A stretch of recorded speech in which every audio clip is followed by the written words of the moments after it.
मानिएगा कि सरकार को किसी एक प्रोजेक्ट पर एक वित्तीय वर्ष में एक सर्टेन अमाउंट ऑफ पैसा अप्रोप्रिएशन बिल के द्वारा संसद से निकालने का अधिकार मिला। लेकिन उस प्रोजेक्ट को करते करते सरकार को लगा कि उन्हें कुछ सप्लीमेंट्री, एडिशनल या एक्सेस ग्रांट भी चाहिए। तो उसके लिए क्या प्रोसेस है? क्या उसके लिए भी सरकार को फिर से पहले एनुअल फाइनेंशियल स्टेटमेंट प्रेजेंट करना पड़ेगा, फिर डिमांड फॉर ग्रांट और फिर फाइनली अप्रोप्रिएशन बिल? क्या कहता है संविधान इस सवाल पर? टेक्निकल है लेकिन महत्वपूर्ण, क्योंकि बात पैसे की है। जानने के लिए देखिए हमारा संविधान का लेटेस्ट एपिसोड। नमस्कार, हमारा संविधान के इस वीडियो में आपका बहुत बहुत स्वागत है। इस श्रृंखला में पिछले 2 वीडियो से हमने चर्चा शुरू करी है कि बजट को लेकर भारत के संविधान में क्या प्रावधान है।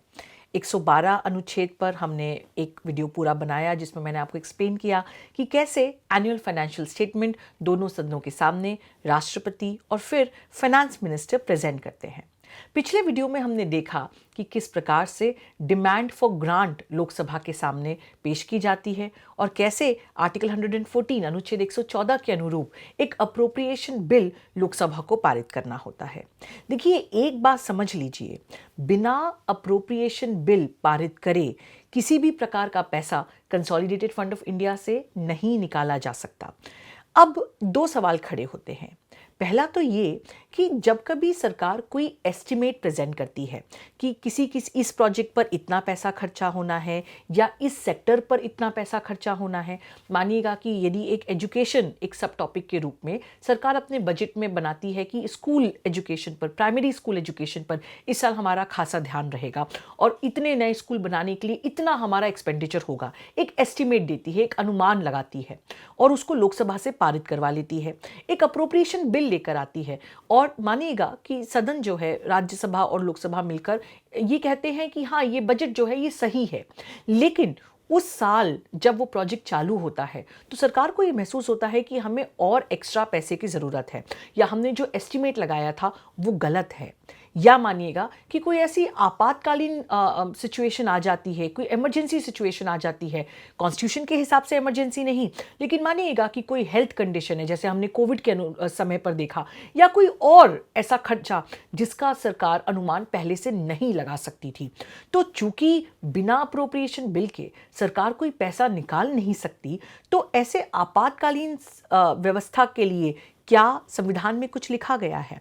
तो आज हम देखते हैं आर्टिकल 115, एक छोटा सा आर्टिकल जिसमें एक सरल सिंपल सी बात कही गई है कि सरकार यदि चाहे तो उसे सप्लीमेंट्री पैसा कैसे मिल सकता है, उसके लिए क्या प्रोसीजर होगी। आइए हम देखते हैं जल्दी से अनुच्छेद 115 आर्टिकल 115। हमेशा की तरह सबसे पहले पढ़ूंगी आर्टिकल 115 की भाषा और फिर उसे समझाने की कोशिश करूंगी। Article 115 reads and I quote, supplementary, additional और एक्सेस ग्रांट्स। देखिए, ये 3 अलग अलग शब्द हैं और ये तीनों शब्दों का अलग अलग महत्व है, इसे समझना जरूरी है। सप्लीमेंट्री, एडिशनल और एक्सेस ग्रांट्स।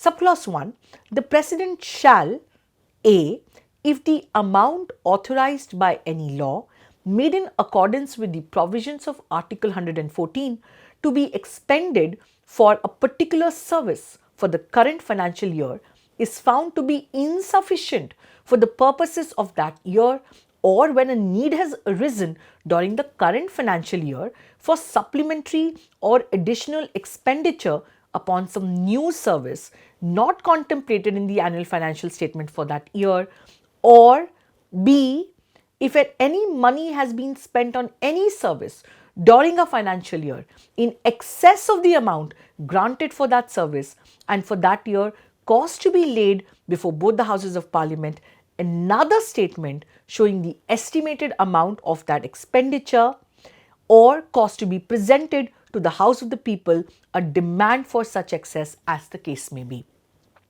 2 सब क्लॉसेस 1A और 1B क्या कह रहे हैं कि जब कभी अप्रोप्रिएशन बिल पास हो चुका है, यदि उस वित्तीय वर्ष में, उस फाइनेंशियल ईयर में सरकार को ये एहसास होता है कि किसी भी प्रोजेक्ट के लिए जो पैसा मांगा गया है वो कम पड़ रहा है, उसके लिए हमें कुछ और सप्लीमेंट्री पैसा चाहिए। मतलब एक मानिएगा कि किसी चीज़ के लिए सरकार ने 100 रुपये मांगा है, लेकिन अब उसका खर्चा जो है वो करते करते 120 रुपये आ गया है। तो ये 20 रुपये का जो खर्चा है, या फिर मानिएगा कि कोई प्रोजेक्ट बन रहा था लेकिन उसके साथ में कुछ और एक सर्विस जिसको पहले जिसका अनुमान नहीं लगाया वो भी साथ में देना जरूरी है, एडिशनल खर्चा, और मानिएगा वो 40 रुपए का आ रहा है। तो इस प्रकार से यदि कोई भी सप्लीमेंट्री या एडिशनल या excess amount appropriation bill pass होने के बाद उस वित्तीय वर्ष के लिए यदि सरकार को आवश्यकता है तो सरकार को क्या करना पड़ेगा? सरकार को दोनों सदनों के सामने एक स्टेटमेंट जो हमने 112 में देखा था, एनुअल फाइनेंशियल स्टेटमेंट, वो फिर से रखना पड़ेगा, या फिर जैसे कि हमने देखा था 113 में डिमांड फॉर ग्रांट, अनुदान की मांग, उसे नए सिरे से सदनों के सामने, पार्लियामेंट के सामने रखना पड़ेगा और बताना पड़ेगा कि ये जो एक्स्ट्रा व्यय है ये क्यों चाहिए और क्यों ये जस्टिफाइड है। उसके बाद सब क्लॉज 2 देखते हैं।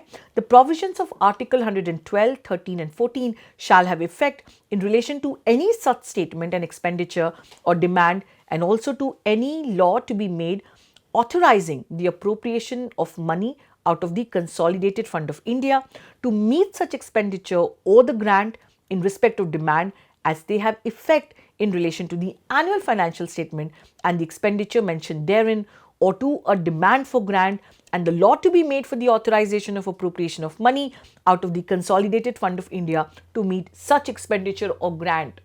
कई बार जो कानून के विद्यार्थी नहीं है, जब वो इतना बड़ा बड़ा एक कोई पैराग्राफ जैसा क्लॉज पढ़ते हैं तो उन्हें लगता है कि ये तो बड़ा टेक्निकल है, बड़ा कॉम्प्लिकेटेड है।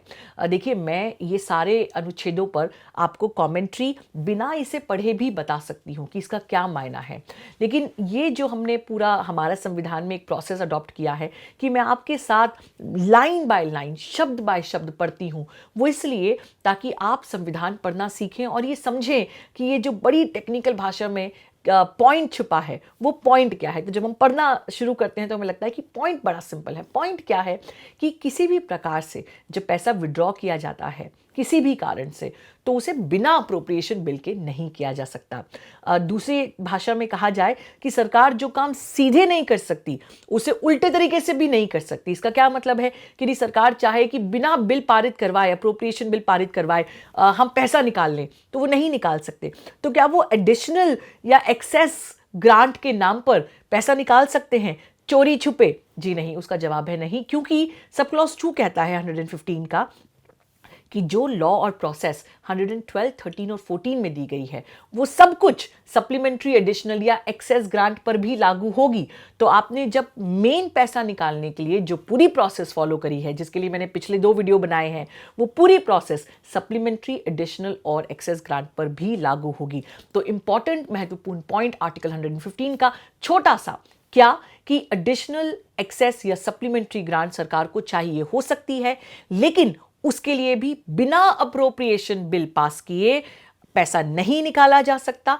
और जो पूरी प्रोसेस है कि आप पहले एक स्टेटमेंट दीजिए, फिर आप एक डिमांड फॉर ग्रांट पेश करिए, उसके बाद आप एक अप्रोप्रिएशन बिल लेकर आइए, ये तीनों स्टेजेस को सप्लीमेंट्री, एडिशनल और एक्सेस ग्रांट के लिए भी लागू करना पड़ेगा।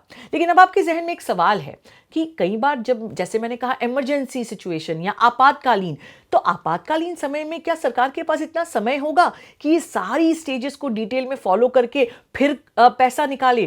क्या इसके लिए भी संविधान में कुछ कहा गया है? इसे जानने के लिए देखिए हमारा संविधान का अगला एपिसोड। देखते रहिए हमारा संविधान। मैं अधिवक्ता अवनी बंसल। द वायर के और वीडियोस देखने के लिए सब्सक्राइब करें और बेल आइकन पर क्लिक करें।